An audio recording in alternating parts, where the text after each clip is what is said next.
तो हेलो प्यारे प्यारे बच्चों, आप सभी का स्वागत है आज के इस नए वीडियो में नए टॉपिक के साथ। बच्चों, आशा करता हूं कि आप सभी बहुत ही मस्त होंगे और अपने अपने पढ़ाई में अच्छे से व्यस्त होंगे। तो आज के इस प्यारे से लेक्चर में बच्चों, आज का जो लेक्चर है चैप्टर नंबर 2 का पहला लेक्चर होने वाला है। कौन सा चैप्टर बच्चों? देख सकते हैं यहाँ पर चैप्टर नंबर 2 होने वाला है। एक चैप्टर से बच्चों जितने भी टॉपिक थे, जितने भी लेक्चर थे, 11-12 लेक्चर थे, उसको हम लोग कवर कर चुके हैं। आज से बच्चों चैप्टर नंबर 2 का टॉपिक जो है उसको स्टार्ट करने वाले हैं। यह लेक्चर नंबर 1 होने वाला है। लेक्चर नंबर 1 होने वाला है किसका बच्चों? चैप्टर नंबर 2 का, अर्थात स्थिर विद्युत विभव एवं इसकी धारिता। यह चैप्टर का लेक्चर नंबर 1 होने वाला है। इसके अंतर्गत क्या पढ़ेंगे बच्चों? आज विद्युत विभवांतर और बच्चों समविभव पृष्ठ क्या होता है, इसके बारे में संपूर्ण जानकारी आपको बड़ी आसानी से देने वाले हैं। यह जो टॉपिक है बच्चों, यह जो परिभाषाएं हैं, इसको आपको 2 नंबर में बोर्ड एग्जाम में जरूर से पूछ लिया जाता है। यह तीनों ही टॉपिक बड़ा इंपॉर्टेंट होने वाला है, तो आप इस वीडियो में अंत तक जरूर से बने रहिएगा बच्चों। आपको यह पूरा एक एक क्लियर जरूर से हो जाने वाला है। तो चलिए बच्चों, अब हम बिना किसी समय गंवाए इस टॉपिक को जल्दी से समझने का प्रयास करते हैं। तो सबसे पहले बच्चों लेक्चर 1 के अंतर्गत क्या देखेंगे? विद्युत विभव क्या होता है। इस चैप्टर का नाम ही है बच्चों स्थिर विद्युत विभव एवं धारिता। तो सबसे पहले विद्युत विभव क्या है, इसको समझने का प्रयास करेंगे। तो यहाँ पर बच्चों परिभाषा को समझने से पहले यहाँ पर समझने का प्रयास करते हैं कि आखिर विद्युत विभव क्या होता है। उसके बाद जब हम परिभाषा को पढ़ेंगे तो आपको आसानी से वह समझ में आ जाएगा। रटने वाली चीज बिल्कुल नहीं है बच्चों, क्योंकि फिजिक्स को समझा जाता है, रटा नहीं जा सकता है। तो सबसे पहले विद्युत विभव क्या होता है इसको समझ लेते हैं बच्चों। मान लेते हैं किसी एक अनंत पर, देख सकते हैं अनंत पर एक क्या है, बिंदु उपस्थित है। ये क्या हो गया? अनंत है। यहाँ पर प्लस क्यू आवेश उपस्थित है, या फिर यहाँ पर क्यू नॉट आवेश क्या बच्चों उपस्थित है। और मान लेते हैं यहाँ पर क्या है, यहाँ पर एक विद्युत क्षेत्र है। यहाँ पर एक क्या है, विद्युत क्षेत्र है। देख सकते हैं यहाँ पर क्या है, एक विद्युत क्षेत्र है। अब इस प्लस क्या बच्चों, इस क्यू आवेश को इस विद्युत क्षेत्र तक के लिए लाना पड़ेगा। देख सकते हैं इस क्यू आवेश को विद्युत क्षेत्र के किसी एक बिंदु तक क्या करना पड़ेगा बच्चों? लाना पड़ेगा। अब इसको एक बिंदु तक लाएंगे विद्युत क्षेत्र के, तो इसमें क्या करने पड़ेगा बच्चों? कोई ना कोई कार्य करना पड़ेगा। यहाँ पर कोई ना कोई कार्य यहाँ पर करना पड़ेगा। ऐसे ही तो नहीं आ जाएगा, कुछ ना कुछ इसमें बल लगाना पड़ेगा, कोई ना कोई इसमें कार्य करना पड़ेगा। तो इसी कार्य की मात्रा को क्या कह देते हैं बच्चों? विद्युत विभव कह देते हैं। अब चलिए इसको परिभाषा से समझने का प्रयास करते हैं। मान लेते हैं किसी भी अनंत पर एक आवेश क्यू है, उसको बच्चों विद्युत क्षेत्र के किसी बिंदु तक लाने में जो कार्य करना पड़ता है उसे ही विद्युत विभव यहाँ पर कह दिया जाता है। यहाँ भी वही है बच्चों, देख सकते हैं एकांक धन आवेश को, देख सकते हैं मान लेते हैं कि यही क्या है, एकांक धन आवेश है, क्यू आवेश है। अब इसको अनंत से विद्युत क्षेत्र के किसी बिंदु, देख सकते हैं ये क्या है बच्चों? ये है विद्युत क्षेत्र, ये विद्युत क्षेत्र है, देख सकते हैं। तो विद्युत क्षेत्र के किसी बिंदु तक लाने में जितना कार्य करना पड़ता है बच्चों, जितना हमको वर्क करना पड़ता है, उसे ही उस बिंदु का क्या कहते हैं? विद्युत विभव यहाँ पर कह देते हैं। तो बच्चों आशा करता हूं कि विद्युत विभव आपको आसानी से समझ में आ गया होगा।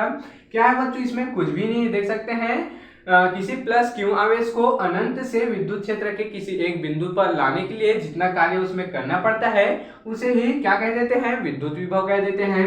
इसको किससे प्रदर्शित करते हैं बच्चों? इसको V से प्रदर्शित कर देते हैं। तो इसका जो फॉर्मूला है क्या हो जाएगा? V इज इक्वल टू क्या हो जाएगा? W अपॉन में क्या हो जाएगा? यहाँ पर क्यू नॉट हो जाएगा। देख सकते हैं क्यू नॉट आवेश कहाँ पर लाए हैं? विद्युत क्षेत्र पर लाए हैं। क्या हो गया यहाँ पर? जो कार्य करना पड़ता है उसी को क्या कहते हैं बच्चों? विद्युत आवेश कह देते हैं। अर्थात बच्चों इसका अगर मात्रक देखें तो मात्रक क्या हो जाएगा? कार्य का क्या होता है बच्चों? कार्य का क्या हो जाता है? जूल हो जाता है। कार्य का मात्रक क्या हो जाता है? जूल हो जाता है, देख सकते हैं जूल। उसके बाद बच्चों आवेश का मात्रक क्या होता है? आवेश का मात्रक कूलाम हो जाता है। तो क्या हो जाएगा यहाँ पर? जूल प्रति कूलाम, यहाँ पर इसका जो मात्रक है वह हो जाएगा, देख सकते हैं। तो इस प्रकार से बच्चों इसके मात्रक को भी समझ चुके हैं।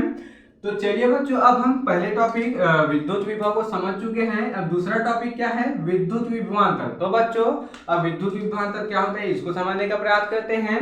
तो ये विद्युत विभव और विद्युत विभवांतर में ज्यादा अंतर नहीं है। विद्युत विभवांतर क्या है बच्चों, तो इसको समझेंगे। देख सकते हैं, इसी में समझ लेते हैं या फिर इधर समझ लेते हैं। ये क्या है बच्चों, एक विद्युत क्षेत्र है। देख सकते हैं एक क्या है, ये विद्युत क्षेत्र है। तो बच्चों इसी विद्युत क्षेत्र में मान लेते हैं यहाँ पर क्या है, कोई ए है। देख सकते हैं कोई ए है, ए आवेश उपस्थित है। यहाँ मान लेते हैं इसी में बी आवेश उपस्थित है। अब बच्चों इस ए आवेश को इस बी तक लाने में जितना कार्य हमको करना पड़ेगा उसी को क्या कह देते हैं, विद्युत विभवांतर कह देते हैं। इसमें क्या होता था बच्चों, इसमें अनंत से किसी आवेश को विद्युत क्षेत्र तक लाते थे और इसमें बच्चों विद्युत क्षेत्र के अंदर ही एक बिंदु से दूसरे बिंदु तक अगर हम किसी आवेश को ले जाते हैं तो वह क्या कहलाता है, उसमें जितना कार्य लगता है, उसमें जितना कार्य करने की आवश्यकता पड़ती है उसे ही क्या कह देते हैं, विद्युत विभवांतर यहाँ पर कह देते हैं। चलिए परिभाषा सहित इसको समझने का प्रयास करेंगे।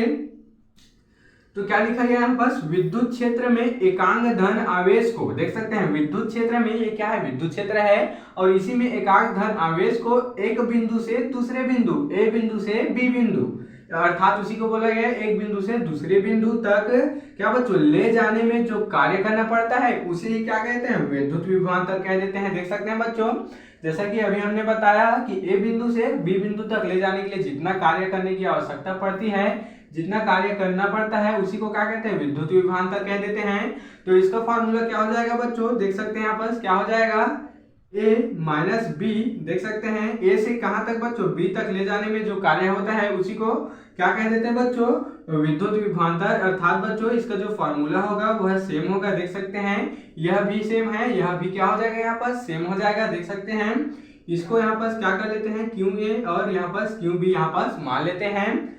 अर्थात बच्चों क्यू ए से कहां तक गया, क्यू बी तक ले जाने में जितना कार्य यहाँ पर हुआ उसी को क्या कह देते हैं, विद्युत विभवांतर यहाँ पर कह देते हैं। चलिए अब हम तीसरा टॉपिक समविभव पृष्ठ क्या होता है इसको समझने का प्रयास करते हैं।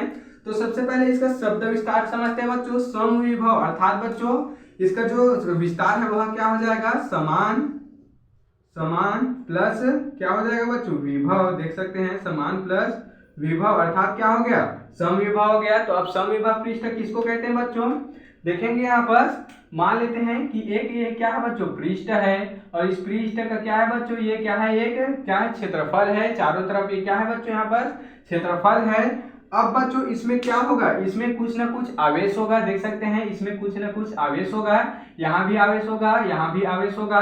तो देख सकते हैं ये जो आवेश है बच्चों, ये जो आवेश है वह सभी तरफ क्या होगा, इस क्षेत्रफल में समान होगा। इस समविभव पृष्ठ में क्या होगा, समान होगा। उसी को क्या कहते हैं, समविभव पृष्ठ कहते हैं। इसका जो आवेश है बच्चों सभी तरफ क्या होगा, समान आवेश, समान होगा। इसका क्या आवेश होगा, देख सकते हैं इसका जो आवेश है सभी तरफ क्या होगा, समान होगा। इसी को क्या कह देते हैं, समविभव पृष्ठ कह देते हैं। समझेंगे यहाँ पर, वह पृष्ठ जिसके प्रत्येक बिंदु पर, देख सकते हैं वह पृष्ठ जिसके प्रत्येक बिंदु पर क्या होता है, विभव एक समान होता है। अर्थात बच्चों विभव का जो क्या होता है, मात्रा होता है एक समान होता है, विभव का मान एक समान होता है, उसे ही समविभव पृष्ठ यहाँ पर कह देते हैं। देख सकते हैं बच्चों इसी को क्या कहते हैं, समविभव पृष्ठ कह देते हैं। आपके बोर्ड एग्जाम में बच्चों समविभव पृष्ठ के कुछ गुण भी आपको पूछ लिया जाता है, 2 गुण। तो इसमें लिख सकते हैं कि जो समविभव पृष्ठ होती है उसमें जो क्या होते हैं, ये जो आवेश होते हैं वह समान होते हैं। दूसरा गुण लिख दीजिएगा कि समविभव पृष्ठ बच्चों एक दूसरे को कभी नहीं काटती नहीं है, एक दूसरे को कभी नहीं काटती है।